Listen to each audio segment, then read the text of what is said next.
Okay, so hi everyone. Welcome back to another episode of Cocktails with the Curators. I'm Liz, And I'm Vanessa. and tonight we are delving into the work of Dalit Fresco, who is the current featured artist on the Gallery Baird website and Instagram page. However, this is the last day that they will be featured, so I encourage you all to go over to our website and Instagram page and check out their work. But if you do miss it, their work will be available for viewing on the Gallery Baird website in the 2020 archives tab right at the top of the page. Yep. So, Dalit was born in Israel and currently resides in Thousand Oaks, California. And the piece that we have chosen to look at tonight is their piece titled Surrendered, Front View. And I'm going to show that to you now. This is the piece that we're looking at. This is Surrender, Front View. And maybe I'll...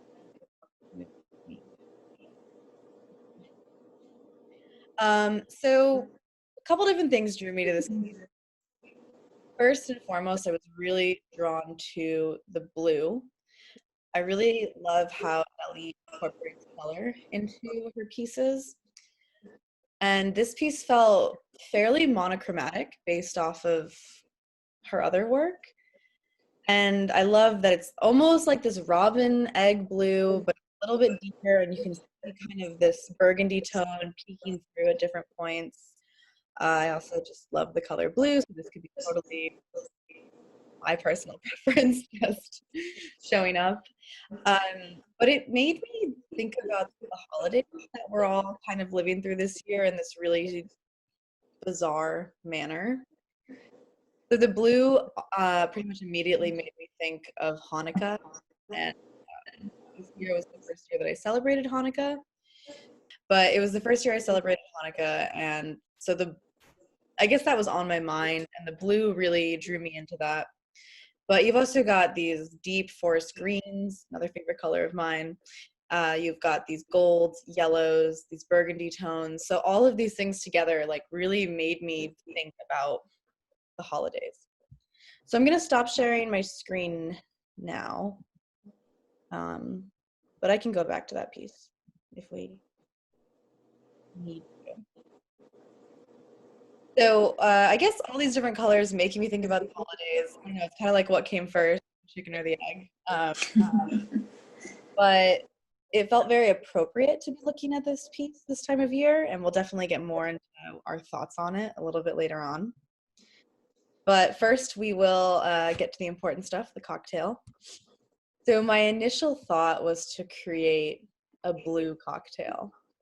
So I was thinking I would use blue curacao, which is an orange-flavored liqueur that is artificially colored this really bright blue, and it's really pretty. So if you've ever been to like a tiki bar and had like a blue margarita or something, that was probably. Okay. Yeah. All right. It looks really pretty. Yeah. But I felt like maybe that was a little too obvious, and I also wasn't sure that that was the most accessible alcohol to get. Also, I wasn't sure what people would use it for afterwards, myself included. And I really wanted to pick up more on like more subtle tones in this piece.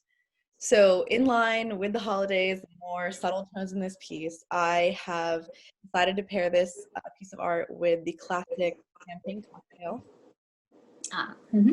So this cocktail will really bring out the yellow and golden tones in these pieces, but also slightly pick up on some of the more burgundy tones that we see. And there's a couple different variations on this cocktail. I'm not going to be making the exact classic recipe. I've changed a few things, and I think even my cocktail from Vanessa's cocktail will differ a little bit. So yeah, I've also have a couple different ingredients than you do, so we'll have a couple different options for you. Yeah, exactly. So feel free to like use what you have. It doesn't have to be perfect as long as it's a cocktail. That's really what matters. But it's a great cocktail. It's super delicious, and it's really easy to make, and it's a great cocktail for New Year's Eve. So we can get started if you're ready. Yeah, let's do this. Okay. So we're going to take our bitters. So I have Angostura bitters. You do not have Angostura bitters, but you have bitters nonetheless.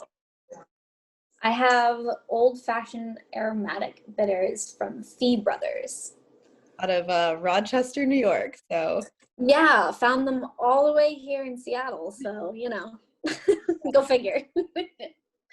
So bitters are basically just a blend of various like herbs and spices. Angostura is a pretty famous brand, and it got that name because originally the town that was producing the bitters was named Angostura, and that is okay. yeah. And today that town is in Venezuela, and I don't think it's still called Angostura. But I don't know if they still produce bitters there or not. But the House of Angostura, which sounds like a fashion house or something, or like yeah, seriously. a drag that is located in Trinidad and Tobago, and they also produce rum and other alcoholic beverages in addition to their famous bitters.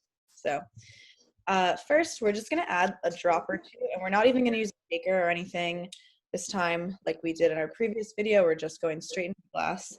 So okay. I have a glass, so a drop or two. That's actually probably a little much, but it's fine. Yeah? Yeah, I think that's fine. And all right. You don't have a sugar cube, right? I don't. That's fine. So I can traditionally, put regular sugar in. you could. Maybe you could try that. Yeah, I have sugar, I just don't have sugar cubes. Yeah, just try adding like a tiny bit. Traditionally, this recipe would call for a sugar cube. I decided to forego the sugar cube because I felt like there was enough sugar going on anyway. But since Vanessa's doing a little bit of a different version, we'll have you add the sugar. Yeah. Yeah, just a little bit. There like we go. Almost. We'll see how that works.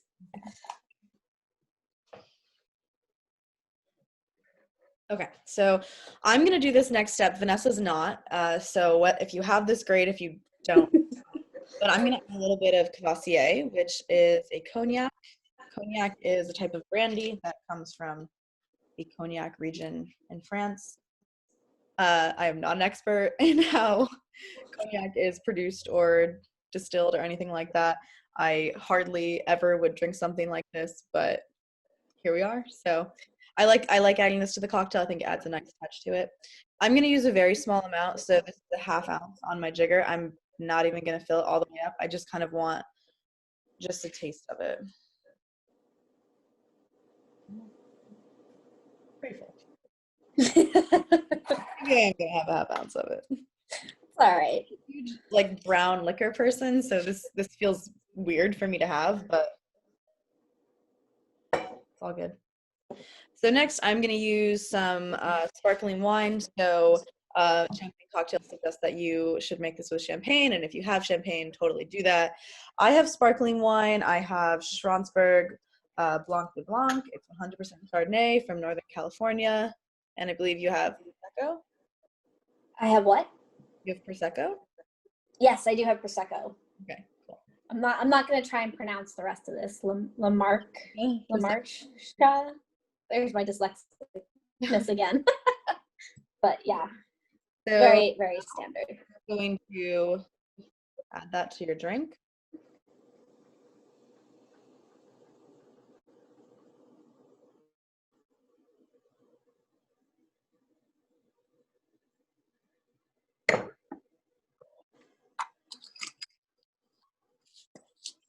Okay, and then the last step, you're going to take a lemon, and if you have a peeler, yes,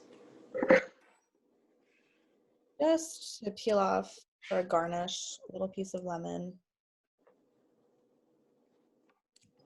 So just something like this. I'm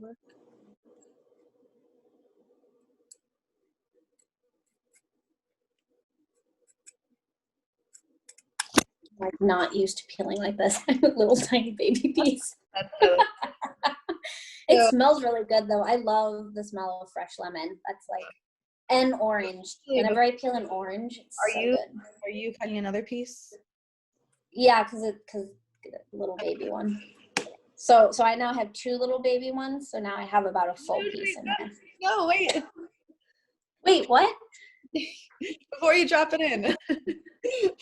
Oops. Wait. Sorry, Okay. I'm not paying attention. I'm just like, ooh, it smells good. Cut one more piece. Cut one more piece. Okay, all right. That's fine. I like lemon. Again, I'm not used to this. Okay. Okay, I so have it now.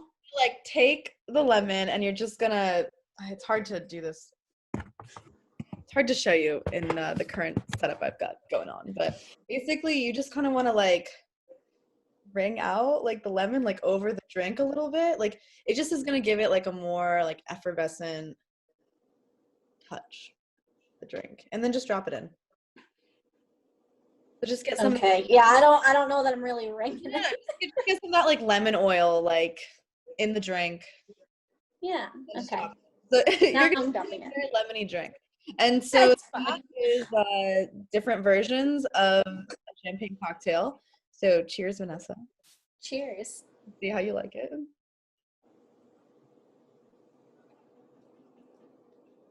I really like this cocktail. Yeah. It's very lemony, but I love it. Oh, it's good and it's super easy and it's good. It's like nice for New Year's Eve, like if you want to have champagne, but maybe do something a little bit different with it. So. Is it like, it's reminding me of something, but I can't like put my finger on it.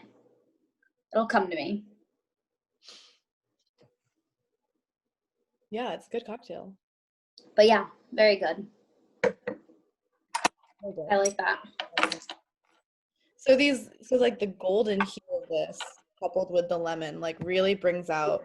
Yeah, it's definitely reminiscent of some of those outlines and like little bits that they have on their piece. Yeah, and I really wanted to pick up on those pieces. So maybe I'll screen share again so people can be reminded. So Vanessa, what are some of your thoughts on this piece? Like when you look at it, what's your like gut reaction to it? Well, I can't really get away from the fact that it's titled Surrender 2020, meaning, well, Surrender made in 2020. Mm-hmm. And so, I mean, it's less so looking straight at the piece, but looking at the piece and then hearing the title, I can't get over, the whole, like the word surrender for 2020 is like just a whole mood, a whole feeling. Like I feel like we really had to, just like reflecting on the last year, like we had to kind of surrender. We had to be like, all right, this is what's happening. This is what's going on. And you just kind of had to give into it and go with it. Give up like your own agency in some way and just be like, well, this is what I have to do, to get through the way it is right now. So. And in particular, that blue that you mentioned earlier, the kind of robin's blue background is very calming. Mm-hmm. It's not like a sad blue, it's not like it's a dark blue. It's just a very like kind of, it feels very matter-of-factly to me. Okay. Which is kind of the idea of surrendering, right? Is it's just like this, you give into it. And it's really just a nice color. Yeah. So what do you think the figure is in the center of the piece? Because I've thought about this a lot.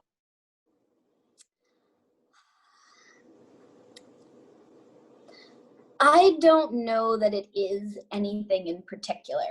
And I could be completely wrong about that, right? That's one of the great things that I really enjoy about kind of more abstract work. Not everything that Dalit does is abstract, but a lot of it is rooted in that kind of practice. And I honestly feel like this is just because we've been talking about this robin blue egg, but it kind of has, I don't know, I see two things the more that I look at it. One is this kind of like bird head shape. Okay. Being the top part into the beak, and then the nose is kind of cut off, right? And it's got like maybe an eye or something on the side. The other thing is that it kind of also feels like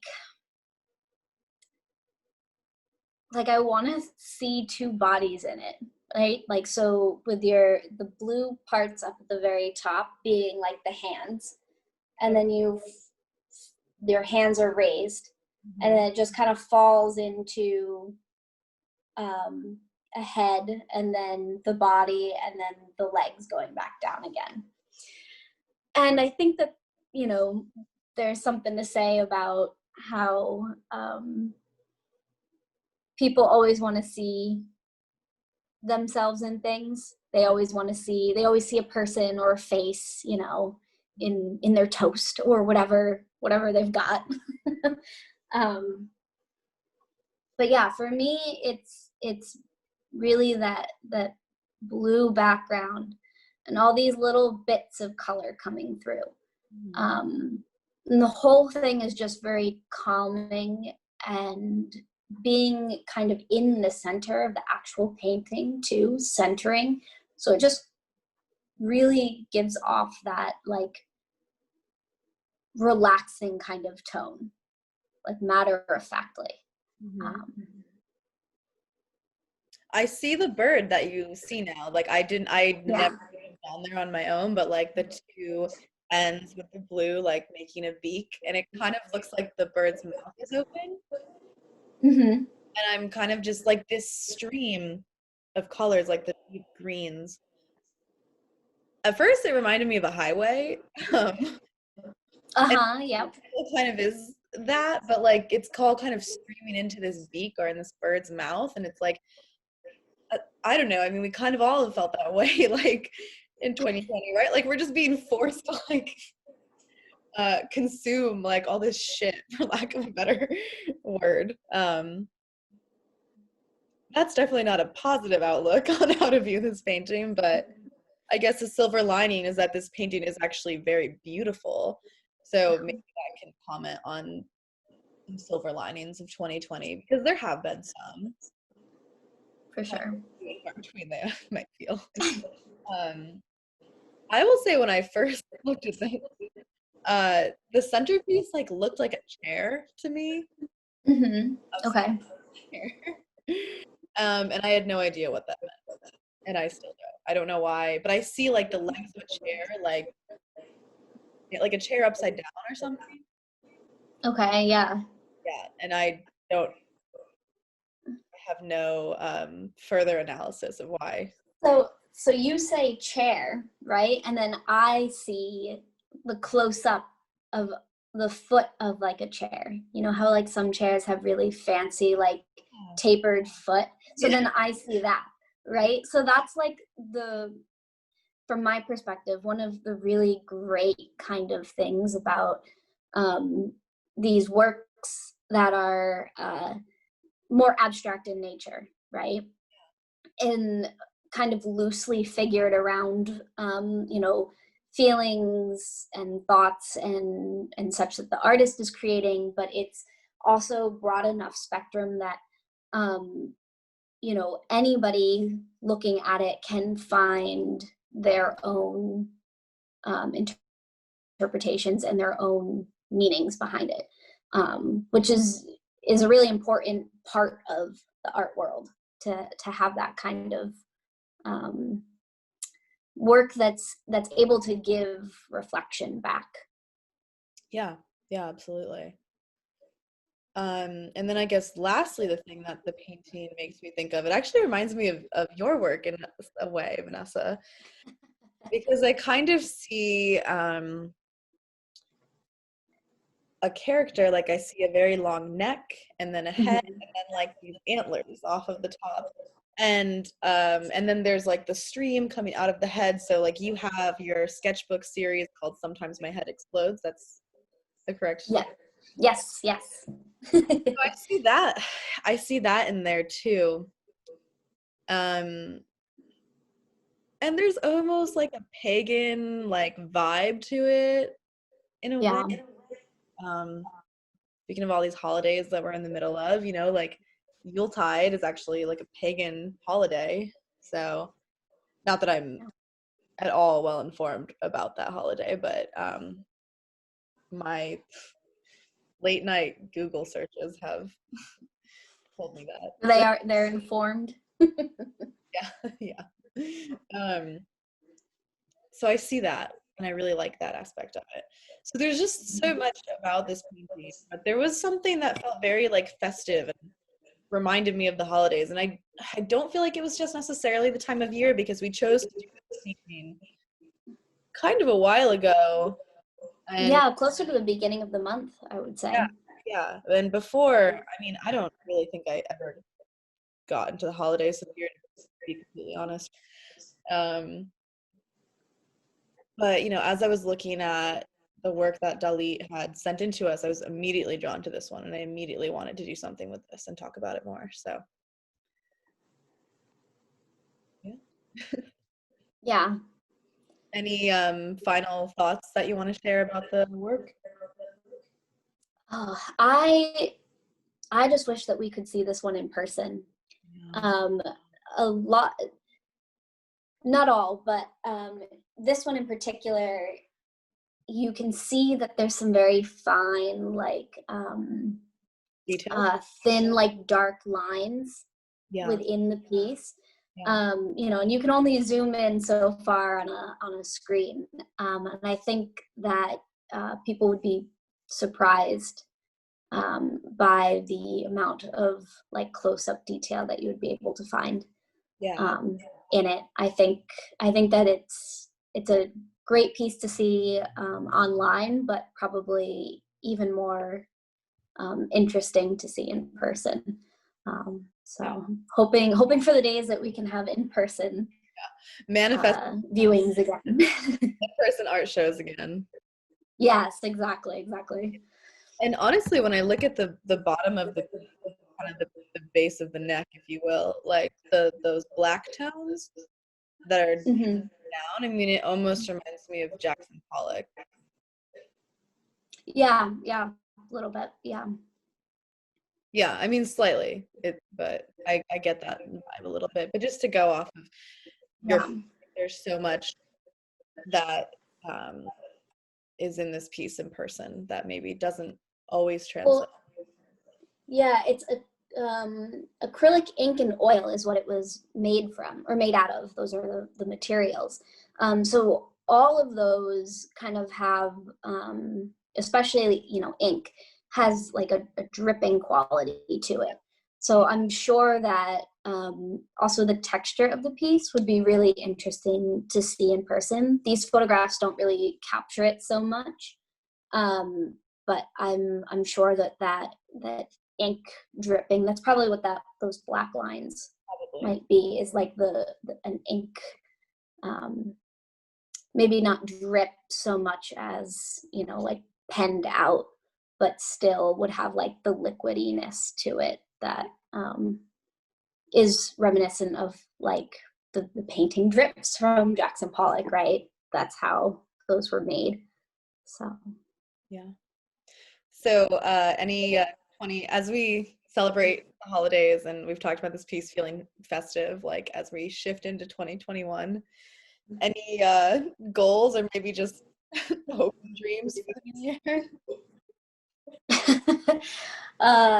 I'm trying to personally try and take some of the feelings of surrender and the idea of surrendering into the new year.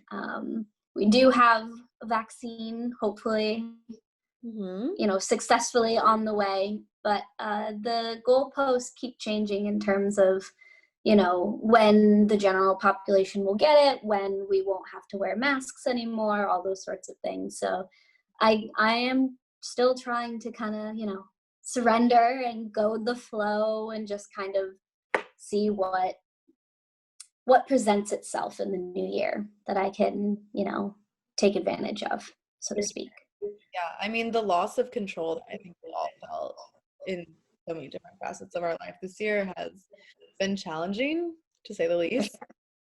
So I do think that taking this idea of surrendering a little bit can be kind of grounding, kind of like, yeah, I just need to see where the world goes, and I don't have control over everything, but I have control over kind of my immediate surroundings. So hopefully that Right.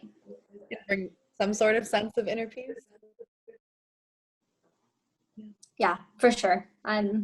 So good vibes to everybody for the next year. Yeah. To end on the most like generic possibly could. No, but on that note, if you've tuned in, thank you so much for watching. We hope you've enjoyed this. We hope you've enjoyed your cocktail. Let us know how you liked it, or if you kind of took your own spin. Yeah, give us your take on the cocktail for Yeah. sure. And we will be back in January 2021. We've got lots of things lined up for you guys for 2021. So hopefully that all of that will manifest without too many hiccups. But we'll be back next time with a guest bartender who we're super excited. Yes, we're so excited. We've got so many nice little treats for you guys. Oh, And I'm so excited to make somebody else's cocktail and like see how it goes.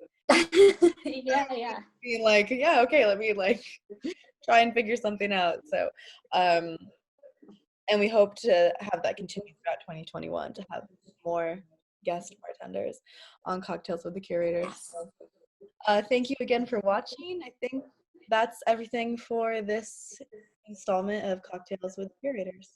Yeah. All right. Well, Happy New Year, everyone. Happy New Year.